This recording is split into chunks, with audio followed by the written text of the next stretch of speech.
Assalamualaikum warahmatullahi wabarakatuh. Saya Sherly Agustina Putri, NIM 402190267 dari kelas Perbankan Syariah I.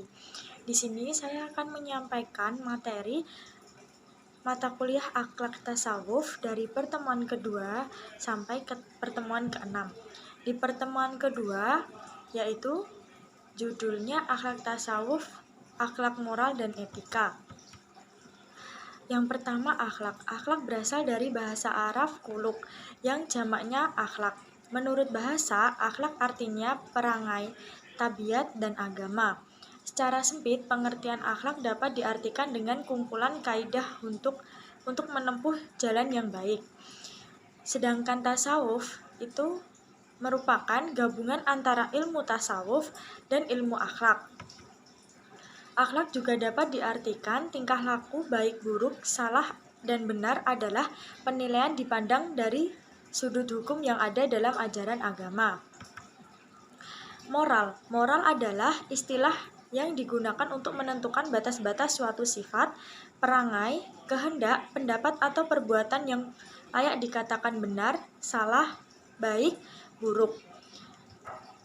Sedangkan etika diartikan sebagai ilmu pengetahuan tentang asas-asas moral atau akhlak.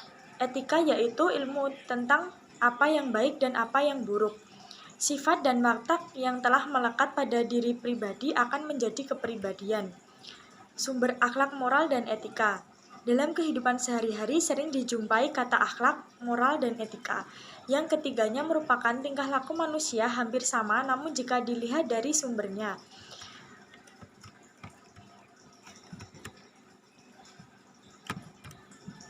Kemudian, tokoh tasawuf akhlak. Al-Husyairi. Nama lengkapnya adalah Abdul Karim bin Hawazin bin Abdul Malik bin Taha bin Muhammad An-Naisaburi. Ia lebih dikenal dengan nama Abdul Talha Al-Husyairi karena ia dikenal dari keturunan kabilah Arab Al-Husyairi bin Ka'ab yang pindah ke Khurasan pada masa dinasti Umawi. Kemudian di pertemuan ketiga ada akhlak tasawuf. Pengertian akhlak tasawuf. Istilah tasawuf berasal dari bahasa Arab dari kata tasawafa ya tasawufuf yang mengandung makna berbulu yang banyak, yakni menjadi seorang sufi atau menyerupai dengan ciri khas terbuat dari bulu domba. Tasawuf merupakan suatu usaha dan upaya dalam rangka mensucikan diri atau takziyatun nafs dengan cara menikuhkan dari pengaruh kehidupan dunia yang menyebabkan lupa dari Allah Subhanahu wa taala. Ruang lingkup kandungan tasawuf. Yang pertama, metafisika, yaitu hal-hal yang di luar alam dunia atau gaib.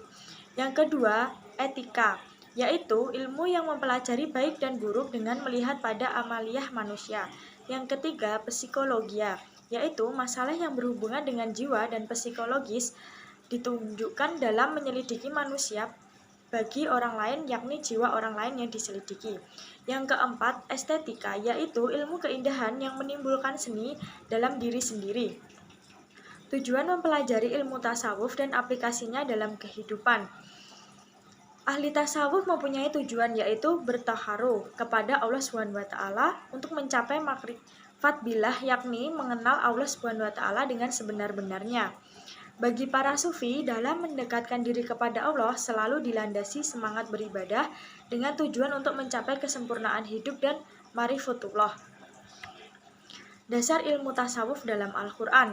Al-Quran menjadi sumber dan dasar tasawuf serta amalannya dan ada 4 segi, yaitu yang pertama, Al-Quran penuh dengan gambaran kehidupan tasawuf. Yang kedua, Al-Quran merupakan sumber dari konsep-konsep yang berkembang. Yang ketiga, Al-Quran banyak berbicara dengan hati dan perasaan. Yang keempat, Al-Quran sering menggambarkan Tuhan dengan gambaran yang hanya dapat didekatkan secara tepat melalui tasawuf. Manfaat ilmu tasawuf dalam kehidupan.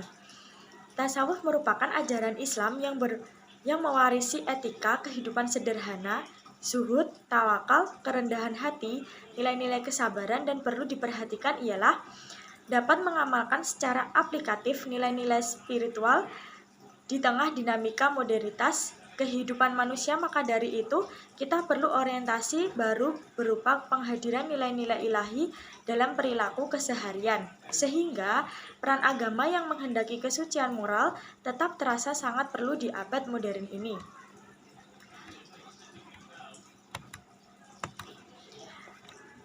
Sejarah pertumbuhan dan perkembangan tasawuf. Yang pertama, perkembangan tasawuf pada awal pertama dan kedua hijrah dan dipelopori beberapa tokoh. Yang kedua, perkembangan tasawuf pada abad ketiga dan keempat hijriah, dan tokoh yang terkenal pada abad ini adalah Abu Sulaiman Ad-Darani, Ahmad bin Al-Hawari, Ad-Damasyi, dan Zun al-Misri. Yang ketiga, perkembangan tasawuf abad kelima hijriah ditandai dengan sosok Imam Al-Ghazali yang mengkompromikan para ulama fikih dengan ajaran tasawuf yang berpaham Syiah. Yang keempat, perkembangan tasawuf pada abad ke-6, ke-7, dan ke-8 hijriah. Pada abad ke-6 hijriah, sufi yang terkenal adalah Suhrawardi, Al-Matul, dan Ganawi. Yang kelima, perkembangan tasawuf pada abad ke-9 dan ke-10 hijriah kurang menguntungkan karena dianggap sudah kehilangan kepercayaan masyarakat. Kemudian di pertemuan keempat, hubungan ilmu akhlak dengan tasawuf dan hubungan ilmu tasawuf dengan ilmu keislaman lain. Hubungan ilmu akhlak dengan tasawuf. Tasawuf merupakan masalah ibadah yang sangat menonjol karena dasarnya bertasawuf merupakan suatu rangkaian ibadah seperti sholat, puasa, haji, zikir, dan lain-lain. Harun Nasution mengatakan bahwa tasawuf atau ibadah dalam Islam berkaitan erat dengan pendidikan akhlak atau ilmu akhlak. Tujuan dari tasawuf yaitu mendekatkan diri pada Allah SWT, dan untuk mencapai tujuan tersebut manusia terlebih dahulu perlu memiliki akhlak yang mulia. Ilmu tasawuf dengan ilmu keislaman lain. Yang pertama, tasawuf dengan ilmu kalam. Nama lain dari ilmu kalam adalah ilmu Usuluddin, ilmu tauhid, dan ilmu akidah. Di dalamnya menjelaskan tentang persoalan-soalan kalam Tuhan dengan diiringi dasar-dasar argumentasi akliyah dan nakliyah.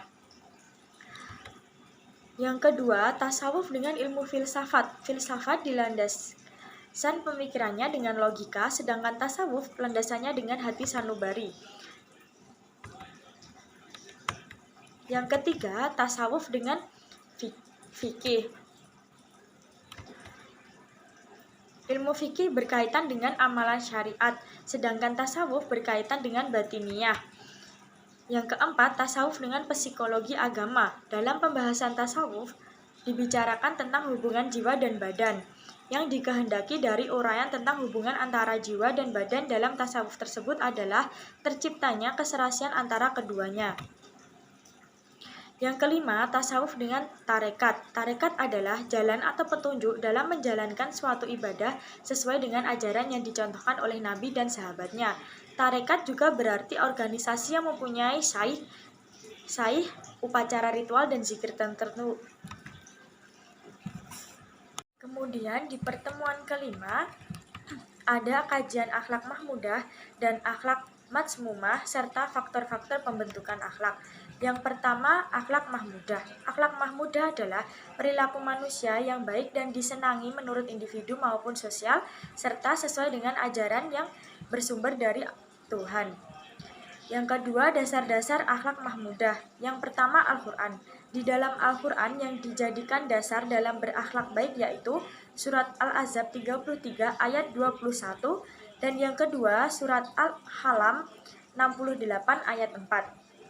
Dan yang kedua ada as-sunnah atau hadis. Dalam hadis lain disebutkan dari Aisyah, ia menyatakan pernah mendengar Rasulullah SAW bersabda, "Sungguh di antara orang yang paling sempurna imannya adalah orang yang paling baik akhlaknya dan paling lembut sikapnya terhadap keluarga." Yang ketiga ada macam-macam akhlak mahmudah. Yang pertama, husnuzon atau baik sangka. Yang kedua, zikrullah. Yang ketiga, tawakal. Yang keempat, sidqu atau jujur. Yang kelima, ifah, yang keenam bijaksana, yang ketujuh ihsan. Selanjutnya ciri-ciri akhlak mahmudah. Yang pertama kebaikan yang absolut, yang kedua kebaikan yang menyeluruh, yang ketiga kemantapan, yang keempat kewajiban yang dipatuhi, yang kelima pengawasan yang menyeluruh.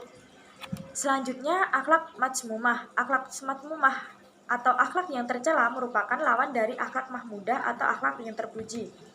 Contoh akhlak mazmumah yang pertama bersikap takabur, kikir, sombong dan dengki, berdusta, berprasangka buruk kepada orang lain atau suudzon.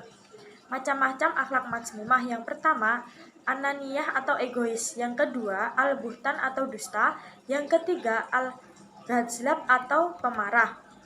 Upaya menghindari akhlak mazmumah, yang pertama mengendalikan hawa nafsu pada diri sendiri, yang kedua waspada dan senantiasa berlindung kepada Allah SWT dari godaan setan, yang ketiga istiqomah dan taat kepada Allah SWT melalui berbagai rangkaian ibadah dan memperbanyak sholawat kepada Nabi Muhammad SAW.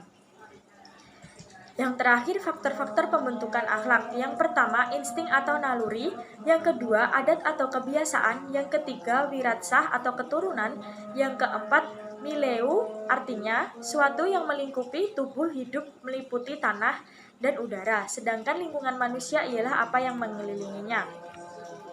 Kemudian, di pertemuan ke-6, sejarah pertumbuhan dan perkembangan tasawuf. Yang pertama, pengertian tasawuf. Dari segi bahasa, terdapat sejumlah kata atau istilah yang dihubung-hubungkan para ahli untuk menjelaskan kata tasawuf Harun Nasution. Misalnya, menyebutkan 5 istilah yang berkenaan dengan tasawuf. Dari segi linguistik atau kebahasaan, ini segera dapat dipahami bahwa tasawuf adalah sikap mental yang selalu memelihara kesucian diri. Yang kedua, sejarah pertumbuhan tasawuf. Kehidupan tasawuf sebenarnya tumbuh dan berkembang bersamaan dengan tumbuh dan berkembangnya agama Islam. Seperti kita ketahui, sebelum beliau menerima wahyu yang pertama kali, beliau sudah seringkali melakukan kegiatan sufi dengan uzlah di Gua Hirau selama berbulan-bulan lamanya. Pada abad-abad berikutnya, tasawuf semakin berkembang sejalan dengan perkembangan agama Islam di berbagai belahan bumi. Selanjutnya, kelahiran tasawuf.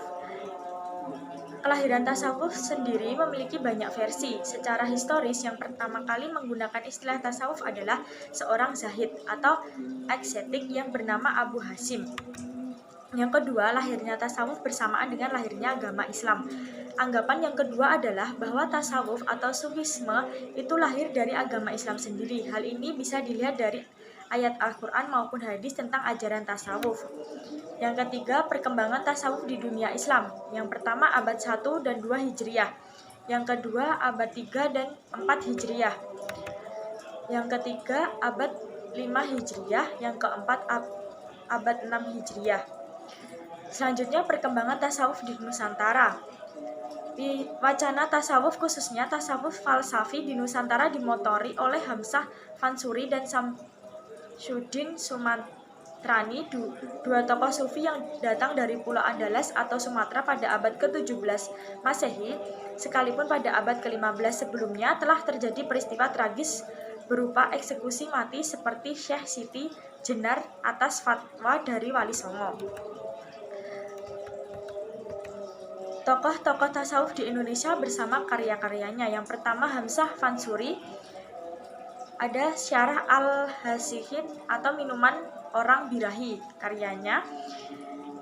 Salah satu karyanya dari Hamzah Al-Fansuri. Yang kedua ada Ar-Raniri, karyanya Durah Al-Faid Syah Al-Haid. Yang ketiga Al-Palembani, karyanya Zahrah Al-Murid fi Bayan Kalimah Al-Tauhid dalam bahasa Indonesia, ditulis pada tahun 1764 Masehi. Sekian yang dapat saya sampaikan. Apabila ada kurang lebihnya, saya mohon maaf. Wassalamualaikum warahmatullahi wabarakatuh.